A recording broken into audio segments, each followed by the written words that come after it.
Hi, y'all. It's Kate with What You Make Matters. I am so excited to introduce my third guest. Hazel Krebs is a Kansas City writer and speaker who was recently nominated for 3 awards for the Best of the Pitch for 2024, which is a local magazine.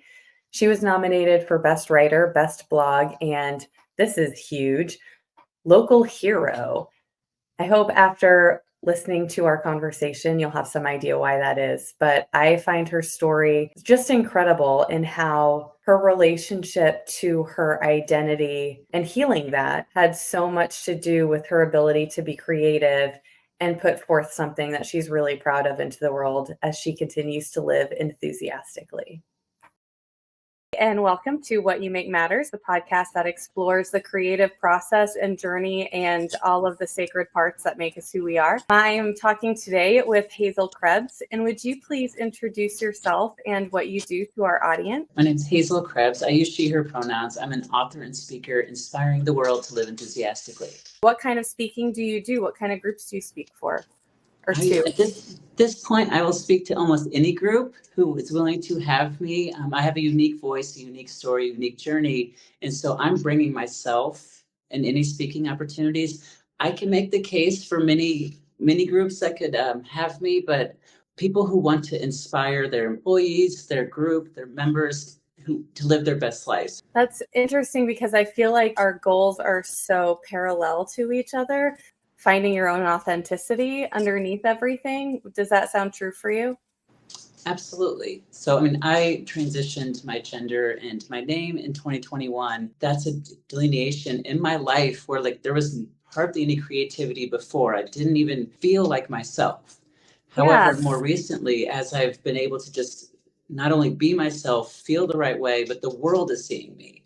So there's no longer this protection that I used to have, and it's free to explore what I have inside. Living more maybe transparently and authentically than before. When you and I had coffee previously, we talked about your transition journey, but you never said your previous name. In our conversation going forward, what's the best way to refer to that person? Yep. So I don't say, and it's a dead name. So I don't actually say it.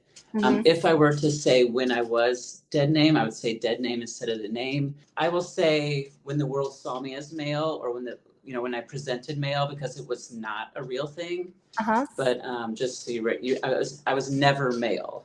Yeah. So some people say that, and I often correct them. For me, my understanding of that would be around political entities and things. And it's I don't want to give attention or support or just even energy in that direction. There's a lot of power in eliminating something by not naming it, right?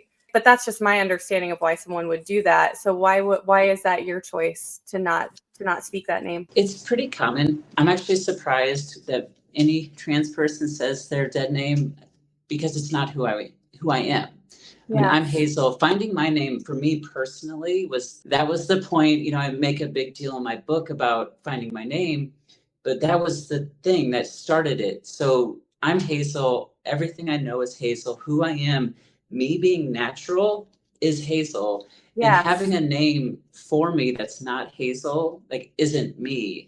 And having it out there in existence is there's energy out there, right?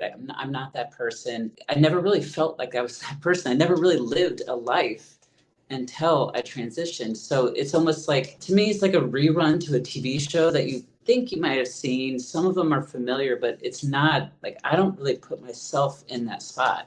What's the first thing you remember playing the role of him? I struggled with creativity previously. Part of it is this expectation of what I looked like. People saw me as male. Sure. And so there was this expectation to fit into a certain box. And creativity is one of those expectations where you're not, flowers and pinks, the pinks. That's not something that boys play with or boys use. And I do remember, as I was thinking about some of the creativity in my past, I remember as a kid, I used to love to color horses a magenta color, and it was a very specific magenta color.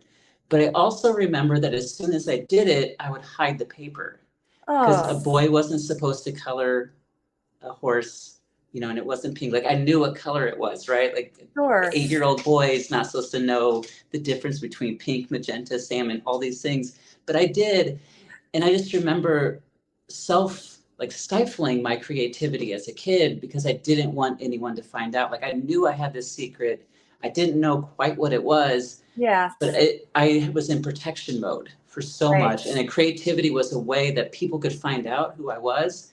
So I tried to hide it. But the gender or the transition of finding myself, finding my voice, willingness to speak up, regardless of what others think, is something that's much more recent and more Hazel doing it as opposed to him doing it. You said something interesting a second ago that I kind of want to put a pin in before we get too far away from it. Creativity was a way that you could have been found out. So that's significant, that creative and authentic expression and just the way that you naturally wanted to make and put things into the world wasn't safe for you.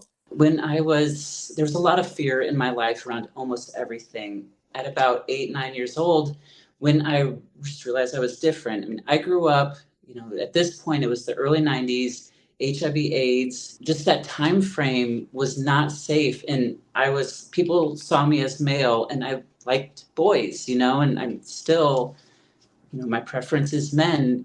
And that's something you couldn't do the way people saw me. And I remember some of the stories I was able to read in the news, and I was just scared. And so creativity, even down to like the music I liked, how I dressed, any sort of creativity, I tried to fit in so that no one noticed me. What were you listening to as opposed to maybe what did you advertise your tastes as? Advertising my taste was truly, where am I? I conformed to what was around me. I didn't want anyone to find out anything about me. So if you said, I like this music, I'd be like, oh yeah, that's pretty good. Mm-hmm. It wasn't what I was doing. Like now I listen to top 40. If Taylor Swift's on the radio, we're not switching it. And there's a playlist called White Girl Bangers. Like that's my jam. But that couldn't have been it, right? Like before, like I couldn't have put that on. Kesha, like some of these artists. But when I was a little bit older and I was in the dance, party scene, like I could get a little bit of that. Mm-hmm. But you still couldn't be with a bunch of bracelets on, waiting in line with my era like outfit. Like I just couldn't do that.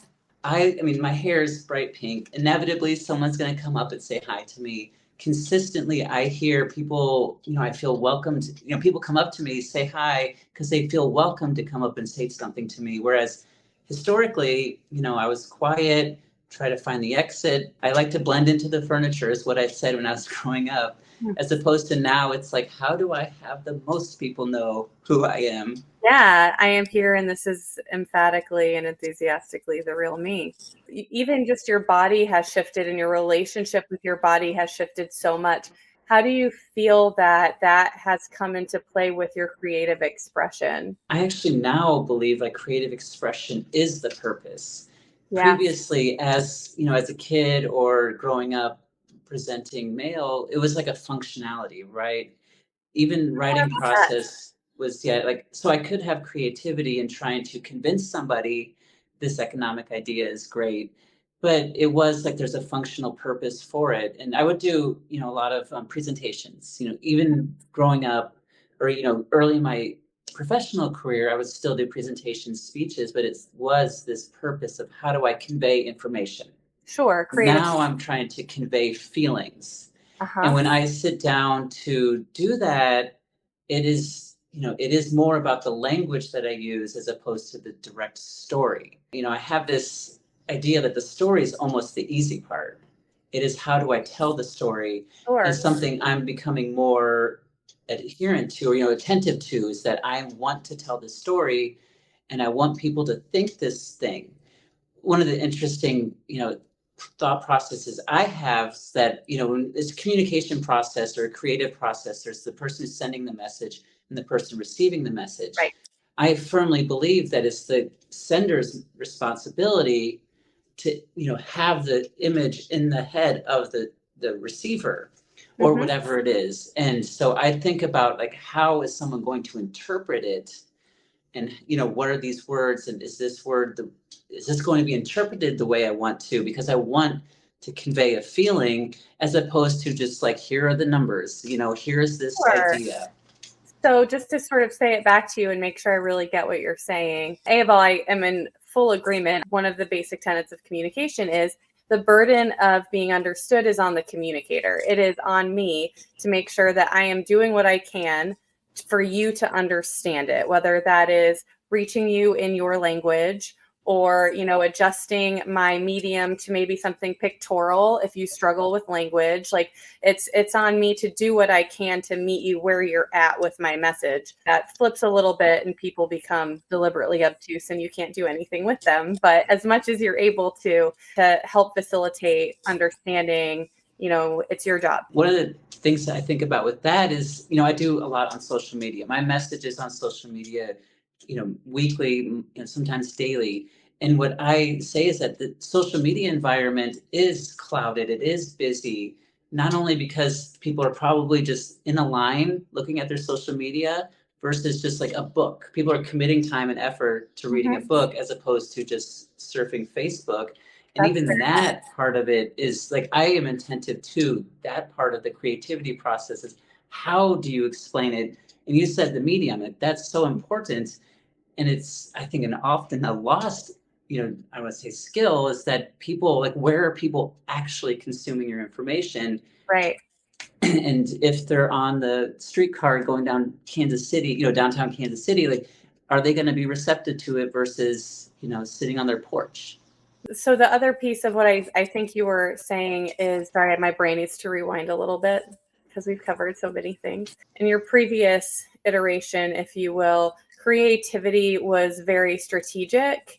It was, your outlet for creativity was in finding new and unique ways to either transfer information or just truly hide. Like, here's a different way I can be camouflaged, and here's which almost feels like an inverse creativity. You know what I mean? Like bizarro Superman Wario creativity. So interesting to go from that and to now use your creativity to walk down the street with the deliberate intention of evoking happiness and joy and inclusivity from your color palette, to your styling, to your just the energy that you put out there. Does that feel like I understand where you're coming from? Absolutely. Yeah. Absolutely.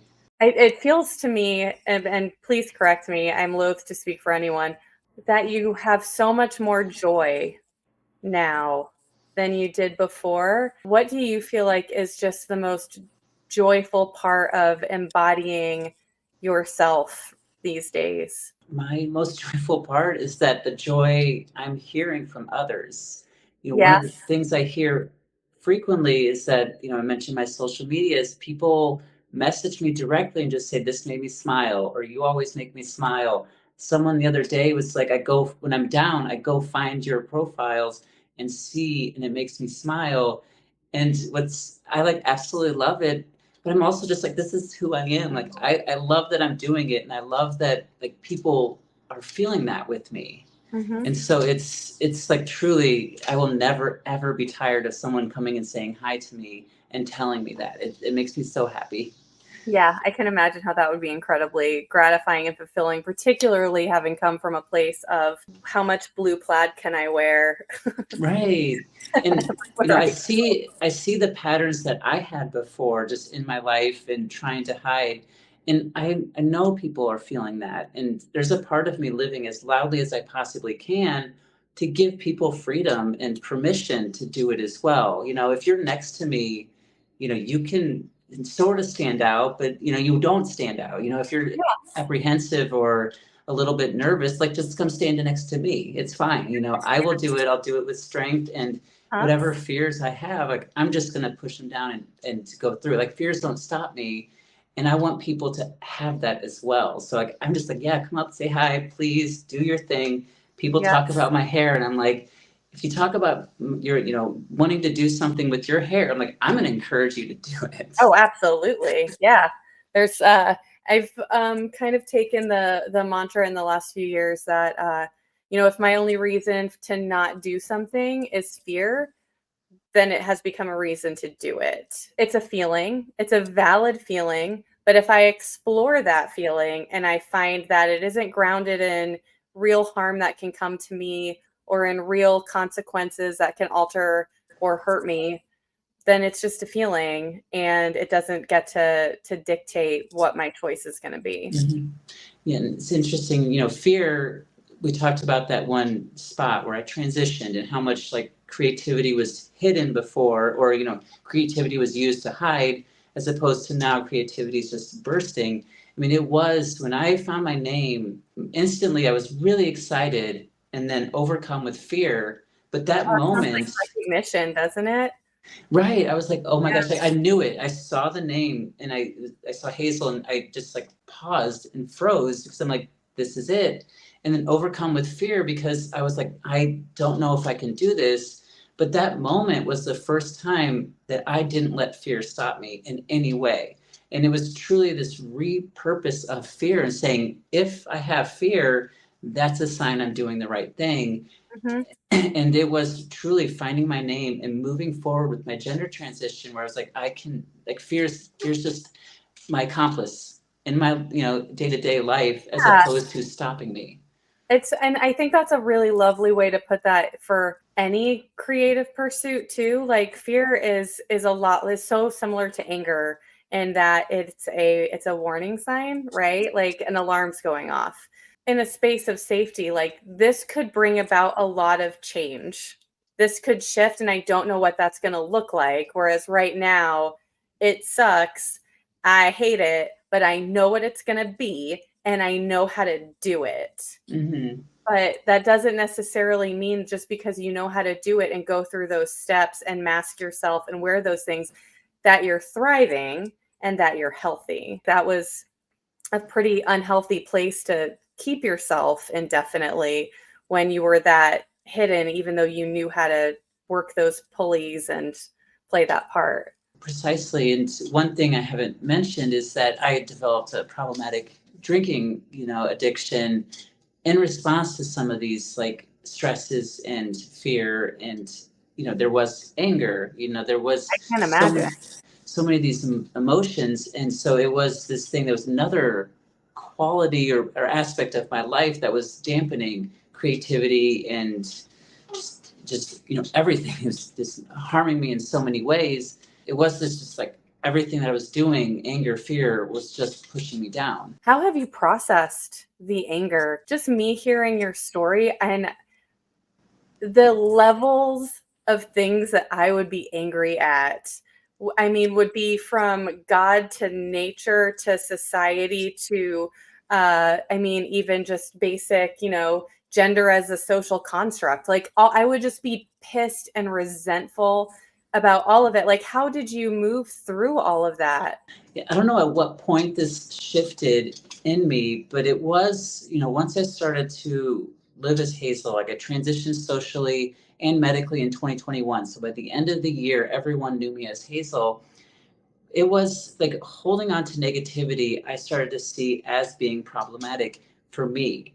I started to not necessarily be religious, but be spiritual, and Sure. like having this idea that there is a connection to all of us. But fundamentally, people listen to me if I'm nice and kind and receptive, and that's just who I am. Like I believe, I don't hold on to negative energy. I think negative energy is poison. So when something happens, and it happens to the trans community constantly, you just pull up the news articles.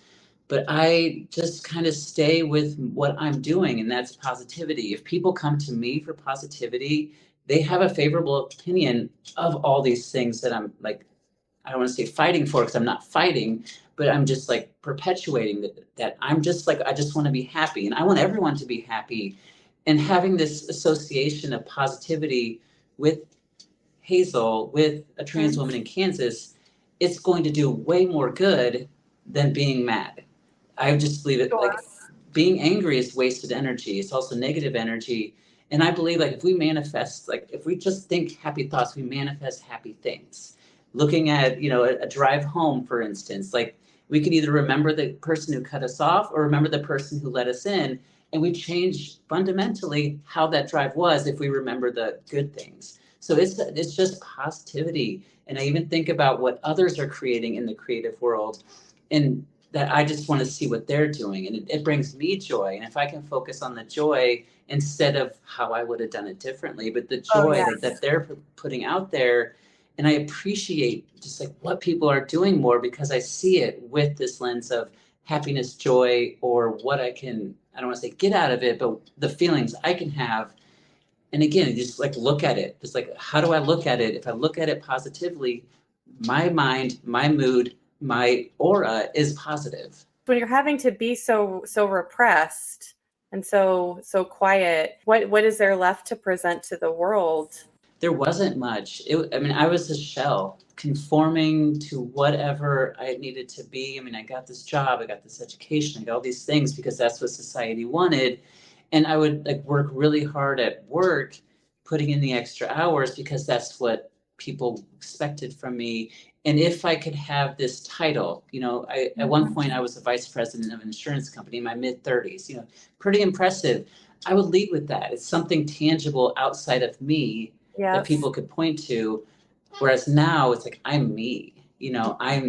I'm who I am. And yes, I'm an author and speaker, but the fact that I'm like my message is what I'm trying to put out in the world and it's producing good in this world. That's something that just like I love about who I am, as opposed to just like what construct can I put so people can see this. And it Yeah. was like creatively being like, how do you see me? And it's, insurance, like I have kids, this is family Yeah. person. Creative smoke and mirrors. Right. Yeah. Right. Yeah. If you asked me who I was before, it was, I mean, I used the term dad, vice president of insurance company. Like, I was all these things outside of me. Yes. Whereas now I'm me, and my message is such that I want everyone to have this enthusiastic life for them. And it's just one and the same. What was your first or maybe the earliest experience with Hazel that you can remember, of Hazel maybe starting to get louder or starting to be like, hey, this isn't working. Like you can't keep me shoved down here forever. So when I worked at this company, and they, I was transitioning there. So it was the last place I transitioned. So outside of work, everyone knew me as Hazel, but inside work, I was starting to introduce myself as Hazel, but it was a long process. And there was a high up, like top, the company was 17,000 people, and this was a top 5 person. And she was presenting something about DEI. And I remember she never mentioned LGBTQ plus at all. She talked about women, she talked about people of color. And so I went up to her afterwards and I said, hey, I love all this message, but you never mentioned LGBTQ plus once. And it was something I would not have done 2 weeks earlier because no one knew me as Hazel then. And Yeah. even the gentleman who introduced me to this person was like, should I use Hazel? I'm like, yes, please. So quick question though, would you 2 weeks prior, would it have bothered you? Years before that, I would not have. I would Okay. have let it go. I mean, Yeah. if I identified as queer at that time, but if I wasn't out as queer, I would not have said anything at all because I wouldn't want anyone to know. If someone's advocating for the queer community, they must be queer. So, Sure.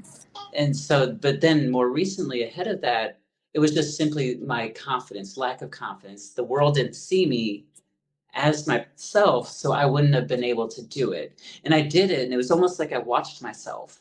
Like I'm going up, and this person's 10 steps above me, Yeah. and I'm How's it gonna criticizing go? her. What's he gonna say? Yeah, and I talked to my sister afterwards, and she's like, "No, you would have never done that." She said it on her own, and I'm like, "I know." Yeah.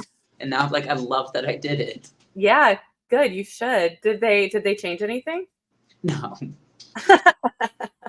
Well, what are you gonna do? You can lead the horse to water and Right, and they actually turned it and relied on me to do a lot of the stuff. So lucky. yeah, they're like, oh, that was the corporate suggestion of like, oh, if you want to do that, you go do it. Yeah. Add this to your plate.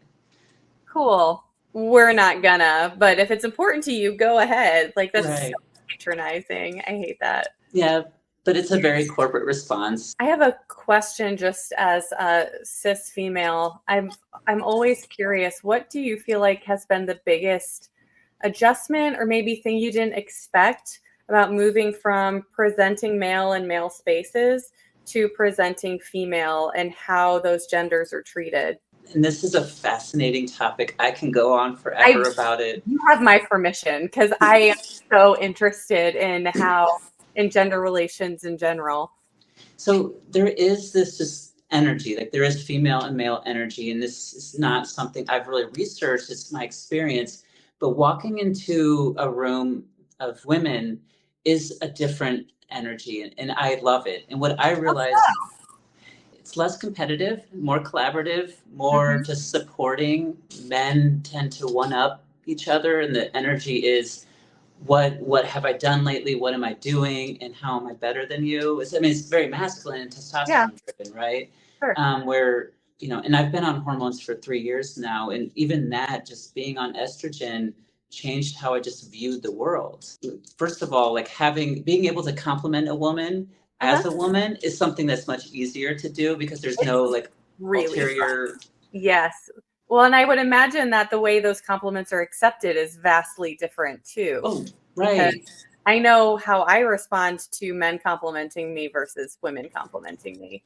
Right. And it was always there. I mean, this was something like I felt, but I'll tell my friends they're hot. Like I couldn't have done that years ago because then it's like you might get slapped. But even just other spaces. I mean, I was at this women's brunch, years ago, and I just was like, this, I pointed out this energy we have around this table is this thing that I really love. And it's something that I've always felt, but it's been out of place. My kids are out of elementary school as of this fall, but I remember walking up there, and they had been there for years. So I was there presenting male and there presenting female, and most of the people picking the kids up, I walk there, and so just hanging out are moms.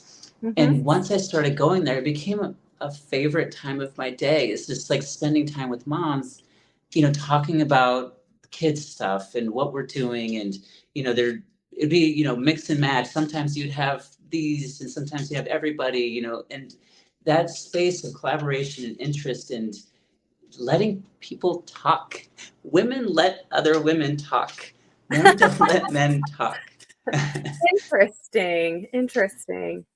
Yeah, just that whole support and wanting to be, wanting to have, there was not competition like, Kate, you're doing this. I want to see you do everything you want with this. And even some of my closest friends are like quote unquote competitors, but I want to see everyone do well, and seeing your success is not taking away from my success. In fact, your success brings me joy. Right. Well, and there's also something to be said too, I think, for the idea, a rising tide raises all ships. Like it's a huge world. There's room for so many of us. I struggle with the idea that there isn't enough in any space in this world for us to all be successful to the level where we can take care of ourselves and those around us. And I'm going to get a little political now, but I genuinely do believe that when you reach a level of competition where taking care of you and yours and living comfortably and above and with great means isn't enough, and you need to continue to get more and more, that's when we start to have shortages for those of us around. There's a balance there that I think our society and our political dynamics don't really allow us to have. I agree. In our society, the females are supposed to be the supporters and nurturers. And so I think when you look at the richest people in the world, I mean, most of them are male because it is this competition, and it's a zero-sum game in certain places. And where if I don't get mine, or if you get yours and I don't get mine, where support and collaboration, when I go to women-only networking places, the people I want to talk to are the people that are next to me, are the competitors, because how do we help each other? I truly want to help everybody. Whereas, some of the energy of competition and capitalism is, how do we pay the lowest cost and raise the most money, when we say the lowest cost is your employee's ability to put food on the table. thinking of it as a competition has its consequences that people try not to think about. So as far as your creativity goes and with writing this book, how did you discover your writing process, and what worked for you, but also what didn't work for you? What did you find would get in your way and prevent you from making progress? One thing that was getting in my way is big picture. I would be focusing on big picture, which was like important at times. But I used to have, I had a notebook. I started writing it by hand. And I had this notebook, and I had a sticky note on the front of it that said trees. Because I was my Trees? reminder, it said trees, like Oh, trees. trees, like forests and trees. I got you. Yes. Yeah, it was the analogy that I need to stop worrying about the forest and start writing the trees. And I would Mm-hmm. see trees and I would be like, okay, I need to write words. And I Mm-hmm. would have these goals of having hundreds of words a day, or thousands of words a week. And there was a time where I had to do that. I knew, my book is 58,000 words. If I start planning out everything over and over again, none of the words get written. So I made a point to say I'm going to put a goal in to have 3,000 words a week and only focus on the stories I can actually write. But then I had to pause, because oftentimes I would be writing this section over here, realizing it's not quite in the picture, in the whole like story. And, I cut, 20-30% of my book Sure. across the editing process. But one aspect of the creative process I had very early on was that I had this idea of how to like tell my story that was completely changed, 100% changed after the first half of the first chapter. I wrote the first chapter, about 5,000 words the first time, and gave it to some people. And I had the end of the chapter led into the next chapter and into the entire book, and you meet Hazel at the end of it. And they didn't like it. It was confusing. They said it was not just confusing, because the first story, I'll just kind of preface this a little bit, is the day I didn't want to survive. It's the lowest day of my life. It was, Yeah. I was engaging in problematic behavior beyond just the drinking addiction, but just very depressed. In the therapy that I do, which is internal family systems, those sort of impulses are considered firefighters, because it is just like whatever's happening, it just needs to stop. And I have tried so hard to make this stop, and through any number of other crutches or what have you. And it's not like, I just need it to stop. And I think that people don't always understand that or have empathy for just how fucking terrible things have to be in that moment for people to get to a point of like, hit the red button, eject. Like, it has to stop. Right. And that moment, I knew that was going to be my first chapter. When you pick up the book, I have an introduction that has a warning that you're going to be reading this. And the first chapter is how I'm going to do it. The first words, it's truly there planning it. But then I went back into my childhood. Mm-hmm. And the readers, the writing group that I was a part of, came back and gave me feedback and said, no, this doesn't make sense. I don't see where you're going with this. The first half is fantastic. The second half is really, they didn't say bad, but it needed some work. And actually I took 2 months. So it took me 2 months to kind of give the idea and then write the first 5,000 words. And I completely stopped for 2 months, because I had to figure out how to tell my story. My story is not changing, right? I still, I came out as gay. I questioned my gender. I was in this, it's all this there, but how do I tell it? And I actually spent 2 months trying to figure out how to tell the story. And I came up with this idea of having 2 versions of myself talking. Mm-hmm. So the person you meet in the beginning is he, and it's on that day in 2018. And, you carry forward from his perspective in 2018. But then I had this idea that he meets Hazel, who was actually me writing it. So what they do is they have this conversation about what's going on in my life between 2018 and 2021. So he's the star of the show as far as what's happening. She provides the perspective of how she's overcome all those issues and look at it like optimistically, whereas he's like, oh, when you get fired from a job, which happened to me, he was devastated. And they had this conversation, and Hazel's like, well, yeah, I was fired from a job, and look where I am now. I'm really happy with where I am. And, that's most of the conversation. And that whole taking the 2 months break was me sitting back and like, oh, I know all this had happened. And I look at it differently as Hazel, as opposed to where I was back then during the time the book takes Yeah. place. Yeah, I came up with this idea because I kept this journal during the lowest part of my life. It was very like challenging to read because it was so much like self-hatred on the page. But as I was reading it, doing the research as like Hazel, the narrator, I was like, I don't even feel a connection to this anymore. I I don't bet. feel like that's me. And that's where the idea just started to grow and blossom, is that I'm looking at my own words and can't resonate with them whatsoever because of how sad, like it doesn't even comprehend in my brain the sadness that I had gone through just a few years earlier. That's incredible. What a gift to just also have that sort of monument to, I mean, we don't often want to put up monuments to misery, but to be able to go back and measure and to have that juxtaposition. I'm so far past it, I can't even conjure the feeling anymore. Mm-hmm. Part of my message is that we have control to take any negative experience and make it positive. Even simply learning from it and growing from it makes it positive. Then if we use, we apply our creative nature to it, I do it as I'm speaking. I'm using my stories historically, and I'm repurposing these stories that has so much negativity and harm to myself, and saying, I can grow. I've already grown from this. I can help others. And positioning those stories as something that's beneficial makes it good. You are powerful and you get to decide what that experience meant for you.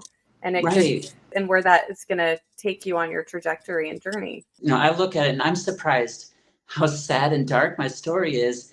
And then part of why I wanted to write it is that people notice who I am. Years ago, when I started writing the book, I was still this person who loved attention, who was getting attention. Mm-hmm. And it was, that was 2022, 2023 when I was writing this book. It was 3 years previous that I was miserable, and it's not that long ago.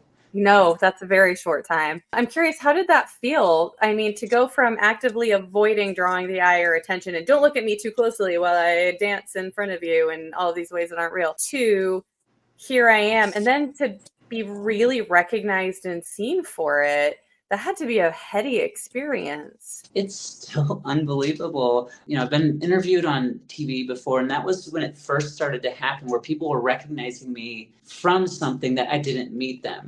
So they would come up to me and say, "Are you Hazel? I saw this." And I'm like, "Oh, yeah." It's fun because I believe in my message, and my message is continuous. And who I am is this idea of just like living your most enthusiastic life. So I love it because if someone's Mm-hmm. seeing me and recognizing me, they're hearing my message. And I hope that it's like inspiring them. So I love it. I love Oh, talking to good. people. I could just imagine it being intimidating even at first to go from, shying away from that and being deliberately camouflaged to then suddenly all eyes here and you walk into a room with the pink hair and the magenta outfits and it's laser beams of eyeballs, which is, Mhm. there's a reason that people like it. It can feel really, really good, but it can also feel really intense. It does, or it had. When I transitioned, that was something I actually learned to do a little bit more. When I transitioned, before hormones, like I just looked male. I looked more male. The hormones have changed it. I've feminized my look. And so there was still some of that hiding I wanted to do because people weren't seeing me for myself. Even though my name was Hazel, I was using she, her pronouns. It wasn't the same as it is with the pink hair, loving how I look. I wear dresses most of the time. And now it was almost this like one step forward in recognition and acknowledgement meant the next step that I can do to perpetuate it. And I kept going. It Mhm. was a progression over time because I enjoyed it so much. It's fun. Women, we can just like, how am I feeling today? You, Right. this blouse, this skirt. I also have loved dresses since I was a teeny tiny girl. Everyone in my family will tell you that. Why do you like them? Why do you enjoy wearing them? I love the femininity of them. Mhm. I love like how they fit. When I think about the clothes, like in the dresses that I wear, I like categorize them as well. So it's, I have my speaking dresses. So there's like this professionalism, and it's so important. We talked about, the message and the noise that's around our communication. but even what we're wearing, the nonverbal, we get most of our information from nonverbal. If I show Mhm. up wearing, tattered jean shorts and a tank top to go speak, no one's taking me seriously. Right. Yeah. And I actually shop mostly 98% of my clothes are from thrift stores. And Same. I, I'm a consignment shopper. I love fashion, but I have this fear of, this is so irrational, but the floating island of clothes in the South Pacific from just everybody buying too much in fast fashion and all of it. It haunts me because I know that clothes are just like they're such a thing for me, and I would be so irresponsible in that space if I didn't have this mental image of the consequences of me not Mhm. acting ethically and responsibly. So it helps me curb my choices and behave a little bit more. Yeah. What's funny, like with transitioning, my gender and how the world sees me in 2021, I had a blank slate, and so I actually like Yeah. was able to experiment. Part of the thrift store, like I would say addiction at this point, is that I needed to shift my closet over in months. Yeah. I went from, even though I still had a pretty feminine look when I presented male, I wasn't wearing dresses. I have an absurd number of dresses in my closet right now, and I had to go to the thrift store route, but I also like having new, fresh outfits. People notice and look for me, and it's one of the most fun parts of It my is like so life. much fun. I agree. Yeah, no, it is. It's a creative expression like any other. Right, and I'm like living enthusiastically through my clothes. Like I live loudly because I want people to notice me, and so many. Thank you to all the women out there who buy clothes thinking they're going to wear it and then donate them, because like I wear these clothes that I Yeah. see the original tags on, and I'm like, why didn't you wear it? Like Why you at weren't you one. loved? I will love you.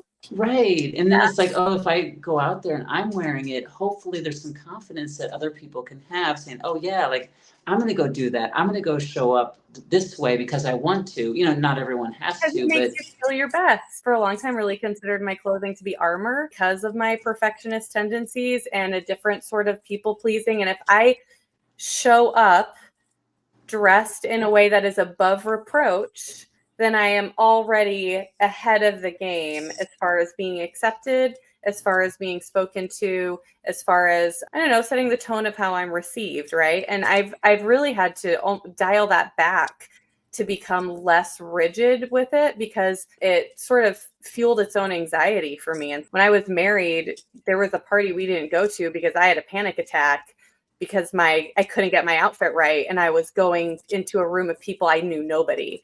And so I couldn't get it right, and so I couldn't physically get myself to leave my house. And so I've had to engage with that and use it less as a crutch because it had become debilitating on that point. I'm sorry that you experienced it, but I actually kind of understand it. And Yeah. one of the fascinating parts of, my transition was that I am seeing that perspective and it makes 100% sense. Like I could see myself being there. Whereas Mhm. before, I was married to a woman and I couldn't understand it. The functionality of men's clothes is just to show up, right? And to cover To yourself, hit your right? formal levels that you're supposed to be society, you're at a Right. party, you wear this, you're at golf, you wear this. Right, Yeah. grays and blues and those power colors and things, where I began to understand how having a dress for a couple weeks for an event and then the week of the event you don't want to wear it. Like I've been there now so many times. I didn't understand it before, but now I do. And I understand, like, oh, I'm doing this thing, I need to buy something new. Uh-huh. It's Well, these are things that I'm learning or not learning. Like these are things that are making sense to me once I start to like allow myself to be myself. yeah. Well, and I love too that you have the experience of not getting it and then not only getting it, but giving yourself that permission, because I feel like that's the next step for some people is, yes, I don't want to wear this. Yes, I feel uncomfortable in it, right now, and I'm regretting the choice, but I made it and now I'm stuck with it and I'm just going to have to suffer through. So for you to take it to that next step of honoring yourself and where you're at that day and going, you know what? Back to the thrift store we go because this Right. is going to cut it and I deserve to wear something I feel amazing in. Right. And apologize to my former spouse for not understanding it. I tell her now, I'm like, I'm sorry, I didn't understand why you went shopping so much, but I do understand now, and let's Yeah. go shopping. Oh, that's so great. How is your relationship with her? Her, yep. She's your Oh, friend. How has your relationship with her shifted? and she's my dearest friend. She's been my emergency contact ever since, we were married. I say we're amazing co-parents, wonderful friends, and, not the best spouses. We just weren't, I mean, and I take almost all of the blame for that because of not showing up, and she understands that, when she looks at it now, she can see, like, I'm so much happier. That's what my kids and she, like, they know I'm so much happier. So there is this little bit of, like, forgiveness that's inherent in that they see, like, oh, you were allowed to be angry and yell and all these things because you weren't yourself. And even my 14-year-old son, he said some very astute things about me and how it's like, but you are happy now. And so of course you're happier, like you're happy. So of course you're nicer and a better parent because Right. you see that. And we weren't Emotionally available now. Like you weren't even emotionally available to yourself before. How are you going to do it for other people? right in the raising ourselves, our inner child. That was something I struggled with even as I tried to do it. And when I started to become myself, I was not only able to parent my inner child, but parent my children better. And Yeah. they see it, even if they don't need to read a parent's manual to know that mom's happy now. Yeah. That's pretty fantastic that you can give that. I know that your families remained so intact through all of this and with so much love and understanding between all of you. And it wasn't, the divorce part of it, of course, was difficult. We separated because I came out as gay. So it was a little bit easier because, it was like this preference and something discovering about who I am. However, it's still, I mean, we still had to go to court. We still had to do all the kids' time, the money and things that, yes, the relationship was strained a little bit, but we knew, deep down I mean, we love each other and we want the best for each other and our kids. And that was ultimately like the bottom line. That's fantastic. Good for you guys. Sorry, I always say you guys and I catch it. I hear it more than I ever did, but it still always feels gender neutral to me. So you folks. We're in the Midwest. It is gender neutral. It's so hard to drop that one. Is there anything that you miss about not even presenting male, but that person that you were for so long? And it's a hard question to even ask because that isn't the person that you were. You know what I mean? It was the person you presented as. I mean, even just from a privilege perspective, is there anything that you miss about all of that, or nostalgia or relationships, or it's a big change. Right. Not really. There's nothing I would bring back. I mean, one thing I miss is the opportunity to be in my 20s or 30s as myself. Oh, yeah, I can see how there would be some grief for that. Absolutely. Yeah, I don't have pictures of myself up. So that time frame really doesn't really exist to me, other than like a rerun on a TV show. So I it's when it's prom season, now it's going to be homecoming season. It's like I never got to go to homecoming the way I wanted to. What I do now is just like take the most opportunities I can to do what I want to do. Any formal events, like I'm wearing something new, I'm dressing up, doing these things, because now I'm trying to have those memories, and I lost some weight so I could have a hot girl summer. And because I like love my body now, I never like I'm doing it now. Like I'm living as a kid in many, many ways. My 12-year-old, almost 13-year-old daughter, like we shared the same clothes. Isn't that fun? My 14-year-old and I do too, and it is the best. Right. And so I'm getting those experiences, but I don't miss anything. There's nothing about that life that I would ever bring back. There's nothing to question. You know what I mean? Like you're just exactly where you are supposed to be, living your truth. And I'm so happy for you that Hazel survived and got to get here and do all these things and show up so powerfully and put so much good in the world. Yeah, thank you. The last chapter, what you just said, reminded me of the last chapter of my book, which is actually a letter that I write as Hazel writing the book to that old self and just like thanking him for surviving. And I said, it's like you didn't, like, thriving wasn't even possible. Surviving was all you could do. Thank you for doing this. Oh, it's so much empathy for your experience to look at it that way and to understand like that was the best you could do and heroic in so many ways. Right. And my contribution to that person is that I'm going to live my most enthusiastic life for both of us. That you Yeah. didn't get to have this life. And so I appreciate all that, that person went through, and just grateful that he survived. It's not this thing that I want to ever go back to. Like, he did what he needed to do to get here. And so I'm going to live every day so happy because of that person. Yeah, that's incredible. That's incredible. Thank you for sharing all of this with me. I really appreciate the opportunity to hear your story and your perspective, and it's beautiful. My James Lipton-y final questions.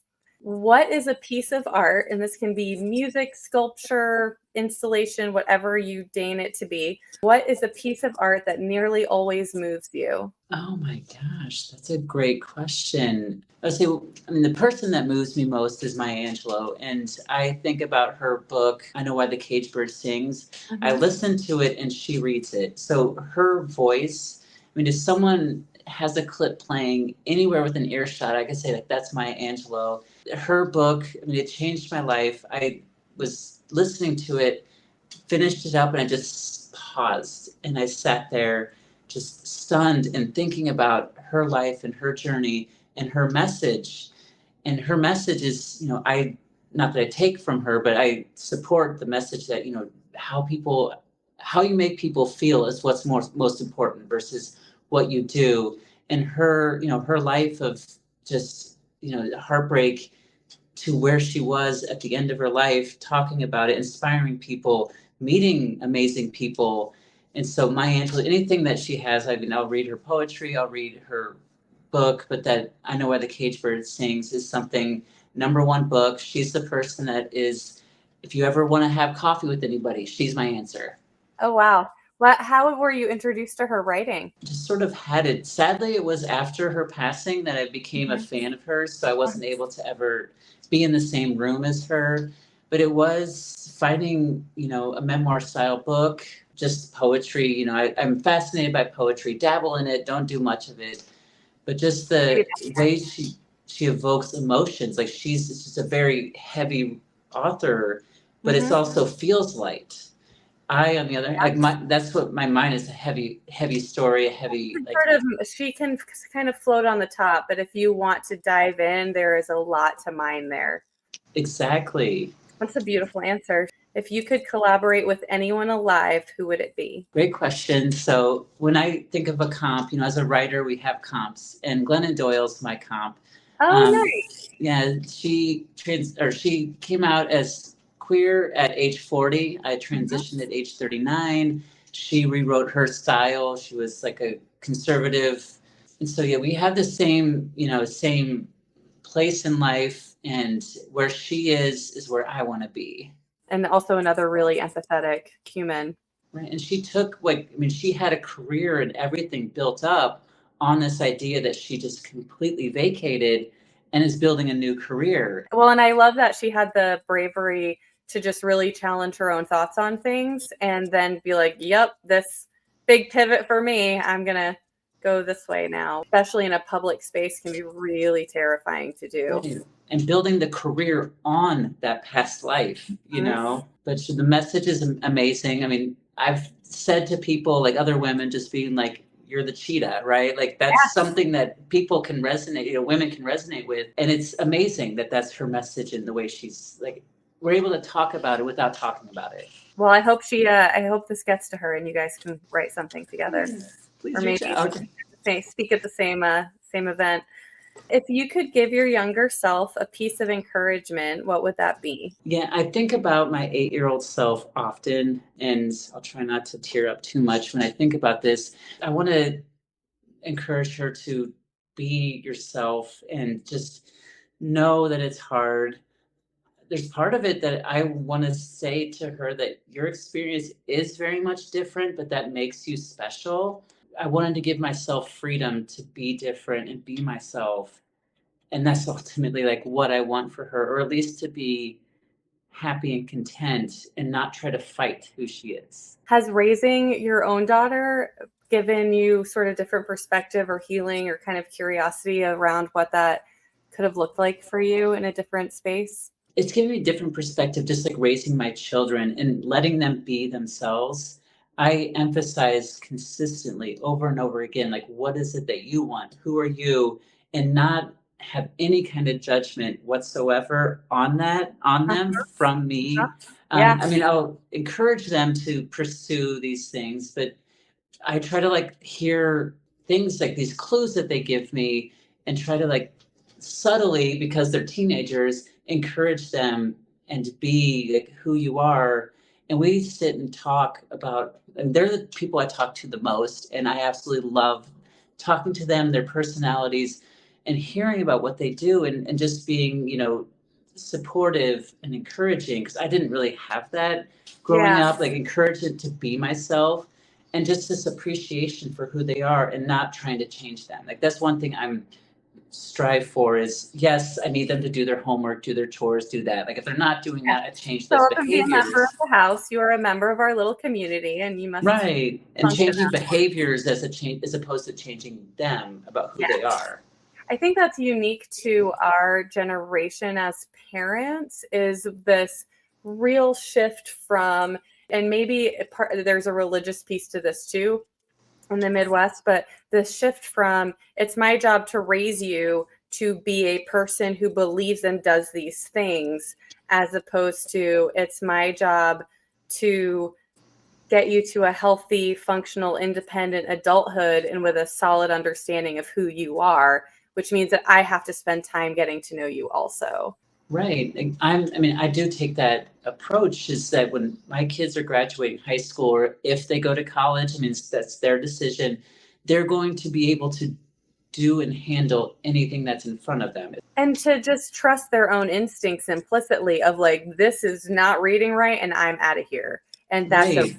There are social norms that can be ignored for your own comfort. And when you learning to hear your own voice and letting it be loud enough to change your course is important. And giving the support that if you're changing course, that it's okay.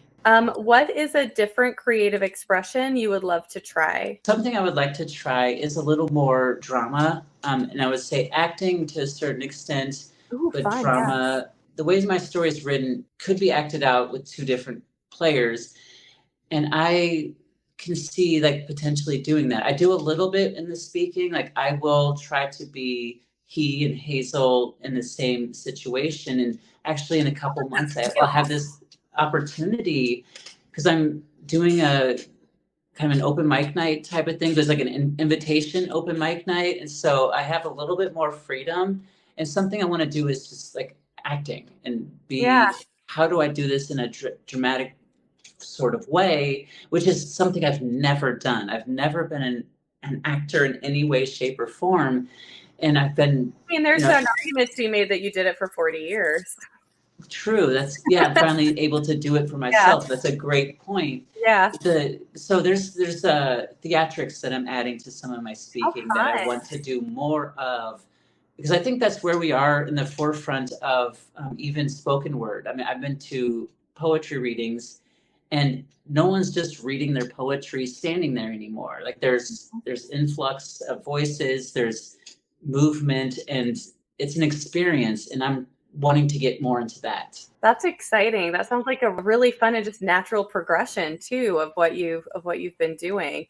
I can see how it would be really cathartic too. I can see it being fun. I've done it knowing I am through it and I'm able to use the stories. Makes it easier.